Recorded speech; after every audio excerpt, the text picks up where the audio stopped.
இந்த ஃபுட்ஸ் எல்லாம் உங்க டயட்லேருந்து அவாய்ட் பண்ணாலே பாதி அலர்ஜிஸ் குறைஞ்ச மாரிங்க. என்ன ஃபுட்ஸ்ன்னு தெரிஞ்சுக்கலாமா?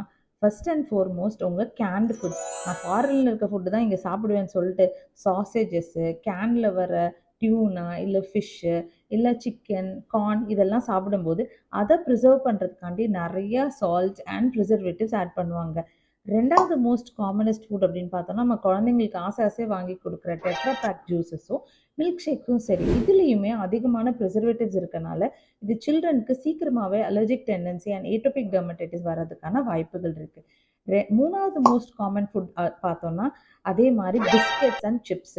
ஸோ பிஸ்கெட்ஸ் பார்த்தீங்கன்னா, இதுலயுமே ஹை ப்ரிசர்வேட்டிவ்ஸ் இருக்கு. அண்ட் ஆல்சோ சர்டன் டைம்ஸ் இது வந்து ஏட்டோபிக் டெர்மடைட்டிஸ்ன்ற ஒரு எக்ஸிமாட்டிஸ் கண்டிஷனையும் ட்ரிகர் பண்ணுது. அண்ட் 4வது மோஸ்ட் காமனஸ்ட் ஃபுட் நம்ம எல்லாருமே ஆசையா சாப்பிடுற கேக்ஸ்ல இருக்க கலரிங் ஏஜென்ட்டும், அண்ட் நம்ம ஹோட்டல் போனோம்னா சிக்கன் 65ன்னு வாங்குறோம் பாருங்களேன், அதுல இருக்க அந்த ஆரஞ்சு கலர் இருக்கு இல்லையா? அதுவும் நம்மளோட அலர்ஜிக் டெண்டன்சிய அதிகமா கூட்டுது. இந்த ஃபுட்டெல்லாம் விட்டுட்டு ஒரு சாதாரண கத்திரிக்காயும், கருவாடையும் நம்ம எப்ப பார்த்தாலும் குறை சொல்றோம் பாருங்க அலர்ஜிக்கு, அதுதான் நம்மளோட தப்பு.